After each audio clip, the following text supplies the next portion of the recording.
All right, so now that we're pretty much done with getting weather from the location data in various ways, the next step is to move on to the city screen. And you can find that under the Screens folder.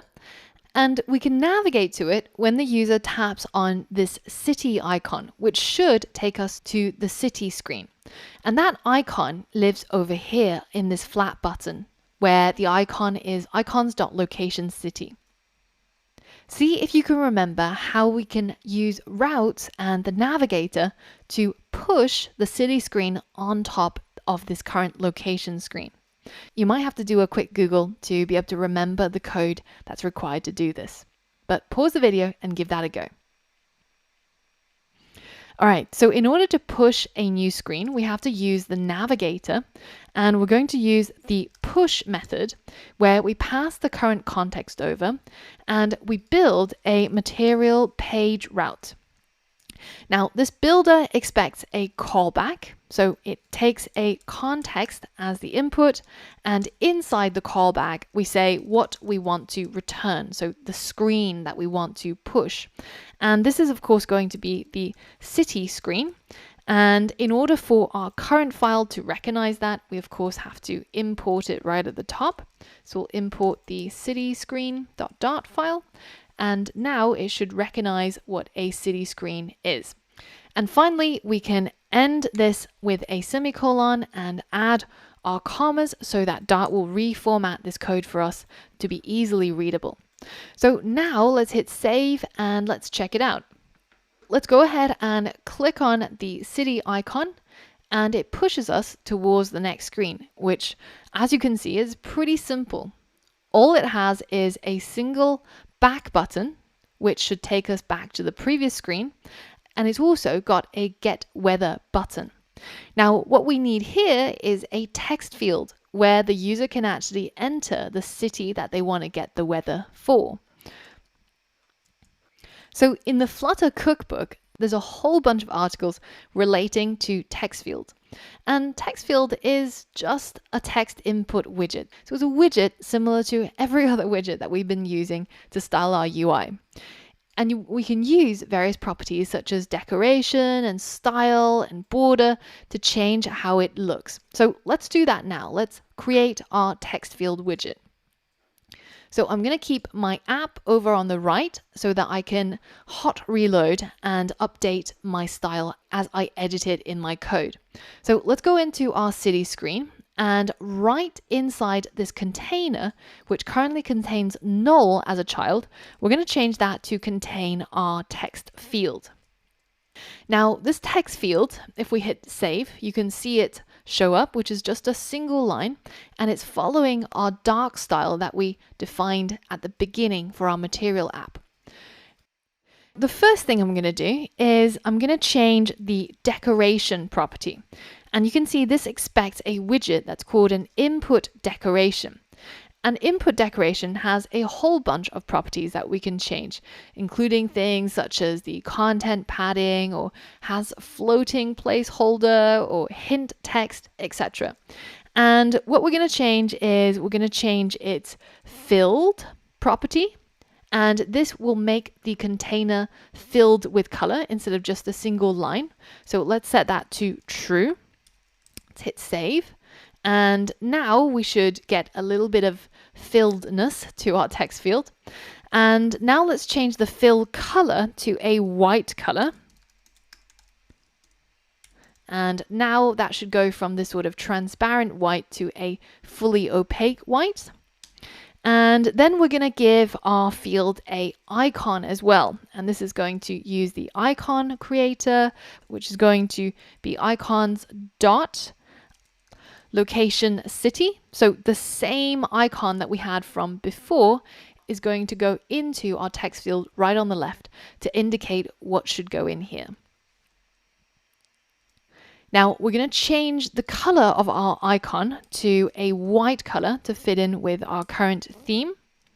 So colors.white, let's hit save. And now that should look more matchy-matchy with the rest of our app.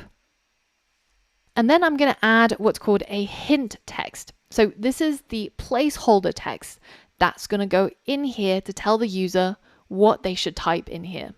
And the hint text is going to say, enter city name. Once we hit save, you'll notice that nothing changes. Well, the reason is because hint text by default is white. So we have to change the hint style to change that color. And hint style takes a text style widget as the value, and we can change the color here to a colors.gray maybe. Now let's hit save and we should see our hint text appear, just like that. So now we've got this sort of weird shape at the moment for our text field. It's got a single line at the bottom and then it's kind of got a rectangle. Let's round that off by adding a border. So we're going to tap into the border property of our input decoration and we're going to use a outline input border. And of course, this comes from reading the documentation for that border property on the Flutter docs. And then we're going to add a border radius, which I'm going to set to a radius that is going to cover all four sides. And it's going to be a circular radius, so radius.circular. And the value I'm going to put in there is about a 10 for the radius. And let's add our commas and hit save. So now it rounds off all the corners to look a bit more like an actual text field. And we can now add our border side. So I'm going to try and get rid of that bottom line there by changing the border side to none. So border side dot none. So now that should get rid of that border side right here. And it looks more like a normal text field now. So the very last thing I have to fix is that previously we had a dark background without this white fill color. So when we had a white text going in here as I type, it's fully visible. But now it's no longer visible because it's the same color as the background. So let's go into our text field and update the text style that goes in there. So I'm going to add a text style, and this is going to have a color of black. So colors.black. Now let's hit save, and you can see my text should now show up and be fully visible. Now that we've created all of these things that is pretty much going to stay constant for our text field, why don't we take all of this input decoration and move it into our constants file. So let's open up our constants file in our utilities, and I'm going to add a new const variable, which is going to be a k text field input decoration, and I'm going to set it to equal that input decoration that we created just now and cap it off with a semicolon. And then going back to our city screen, I'm going to change the decoration to that k text field input decoration. And hopefully when we hit save, nothing will have changed. Now, how do we get the value that we enter into here out of the text field? Because that's essentially what we need if we want to be able to grab the weather for the city location that the user type in.